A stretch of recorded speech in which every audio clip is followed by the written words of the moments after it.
Delikado rito ah. Lalo na pag nag-iisa ka. Maraming mandurukot. Ano nga palang pangalan mo? Julio. Madyaga.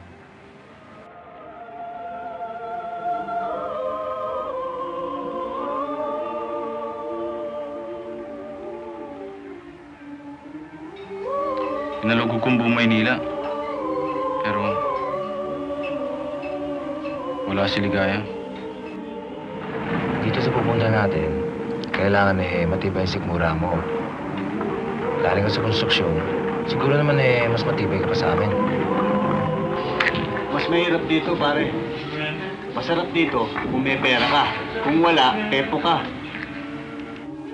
Alam mo, isa lamang dahilan ng mga nagtatrabaho dito. Kwarta. Kung yan ang hanap mo, matatagpuan mo yan dito. Kaya lang, kailangan ng konting kooperasyon.